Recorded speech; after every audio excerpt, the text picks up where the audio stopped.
Logo termina de contar o dinheiro, percebe que Célia não é a mesma.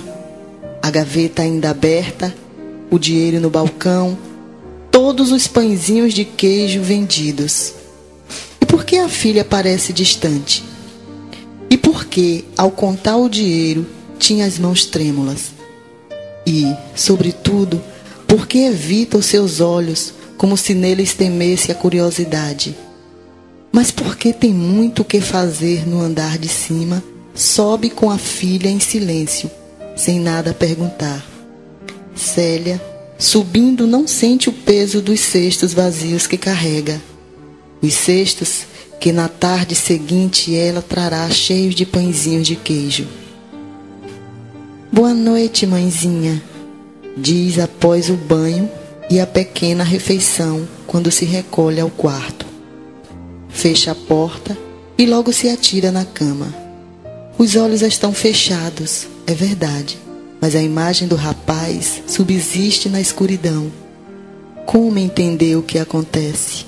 Homem ele já é, com um peito largo e forte que é quase de um lutador, alto e belo como uma árvore.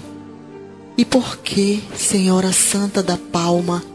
E por que é mudo? Nasceu assim? Houve um acidente? Doença? Tudo que sabe é que jamais se interessou pelos rapazes que a quisera namorar. Nada sentindo mesmo, em todos descobrindo defeitos. Agora, porém, e como diria o velho Roberto Militão, seu pai tinha flecha no coração. Cuidado com a flecha no coração, dizia-lhe o pai. Que flecha? A flecha de Cupido. O pai exclamava, rindo-se. Falará com a mãe à noite seguinte, pouco antes de sair para encontrar-se com o rapaz. E se a mãe perguntar quem é ele e o que faz, como responderá? Dir-lhe-á que não sabe sequer o nome, porque não houve tempo para maior aproximação. Confessará, porém, o detalhe. Ele é mudo. Inútil discutir, procurar explicar, tentar justificar-se frente ao espanto da mãe. Sabe que ela não compreenderá. Ninguém entenderá. O sobrado inteiro a dizer que tem um parafuso a menos. Uma doida, apenas uma doida se deixaria seduzir e fascinar por um mudo. Deitada, com os olhos fechados, espera que a noite passe depressa e ainda mais depressa o dia seguinte. Venderá os pãezinhos de queijo com maior alegria, porque deve ser mesmo amor o que sente no coração. O rapaz, por sua vez, não pode dizer que dormiu. Conciliou o sono numa espécie de vigília, sempre a pensar no encontro com a moça, não conseguindo vencer a agitação desde que deixara a loja dos pãezinhos de queijo, evitara voltar para casa e por isso resolvera andar muito até sentir-se cansado. E tão longe foi que alcançou o jardim de Nazaré, já adormecidos, os pombos nas grandes árvores, um ou outro transeunte a conter os casais de namorados. Andou assim durante muito tempo, até que, percebendo a noite avançar, retornou a casa certo de que tranquilo seria o sono. Esperava-o a irmã, que, a ler na sala, levantou-se de um salto ao vê-lo abrir a porta da rua. Que está acontecendo? Perguntou-se. Que está acontecendo? Gustavo, que nunca saía à noite e sempre se deitava cedo, pareceu-lhe tão diferente que se diria mesmo transfigurado. Quis indagar. Que está acontecendo, Gustavo? Mas sabendo que o irmão teria que escrever para qualquer resposta, manteve-se de pé, em silêncio. Ele, porém, foi à mesa e, sentando-se, chamou-a com a mão. E em seu pequeno bloco, escreveu para que a irmã lesse a pergunta. Meu pai já chegou? Sim, ele já chegou, ela respondeu. A irmã, a sua querida Márcia, mais velha que ele 2 anos, agora na faculdade de engenharia, a preparar-se para dirigir a fábrica do pai. No diálogo difícil, ele escrevendo e ela falando, tudo comentavam. E se falavam da mãe e do mistério que a cercava da atividade do pai e da expansão da fábrica de pregos. Era principalmente dele, Gustavo, que falavam. O mudo e os exames médicos. A conclusiva opinião médica de que jamais recuperaria a voz perdida, tão na infância que talvez se relacionasse com os primeiros sintomas da doença da mãe. E se a avó o tratava com enorme carinho, o pai não ocultava a decepção de ter um filho, quando não inválido, praticamente inútil.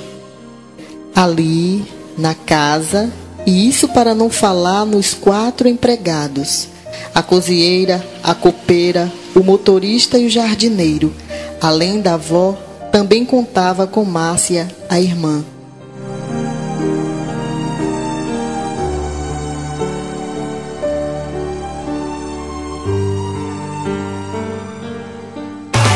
Estamos apresentando A Moça dos Pãezinhos de Queijo. Oferecimento: Prefeitura Municipal de Itajuípe, Secretaria de Educação, Departamento de Cultura e Memorial Adonias Filho.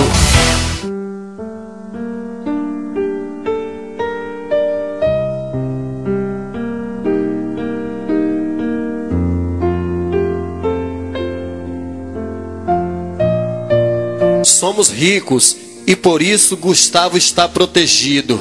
O pai no almoço dissera uma vez: dinheiro com a garganta dele, Gustavo jamais se poupara. O pai o levara ao Rio de Janeiro e a São Paulo. Estivera nas melhores clínicas, examinado pelos grandes especialistas. A última palavra, porém, era sempre a mesma: um caso sem jeito. A irmã era a única pessoa no mundo que mantinha certa esperança. Não, jamais perder a fé. E se os médicos não admitiam a cura, deviam recorrer a tudo, tudo mesmo, do espiritismo aos terreiros de macumba. Quem podia, afinal, duvidar de um milagre? O essencial, pois, era ter paciência. Paciência, Gustavo, muita paciência, ela sempre exclamava. O diálogo, pois, era aquele quase todos os dias. Gustavo, porém, logo soube pela irmã que o pai estava em casa.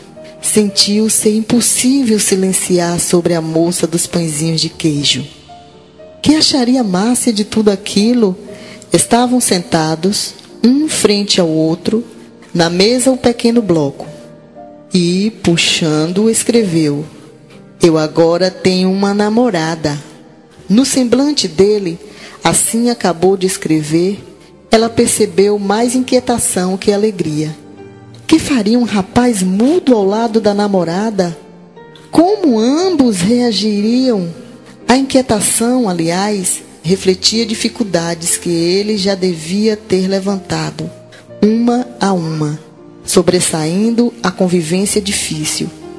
Que moça, afinal, o aceitaria como namorado? E Márcia concluiu que aquela moça ou seria uma criatura extraordinária e incomum, ou apenas uma vigarista que, sabendo o rico, a ele se chegava por causa do dinheiro. Quem é a moça? Ela indagou. Escreveu a resposta, e tão apressado como se tudo quisesse dizer de uma vez. Chama-se Célia.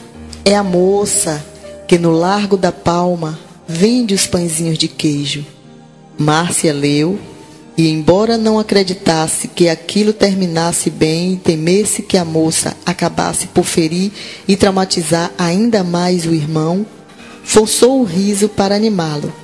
Nada a fazer, por enquanto, senão esperar. Gustavo, afinal, tinha o direito à vida, e por isso, corresse mesmo todos os riscos, valia a pena tentar.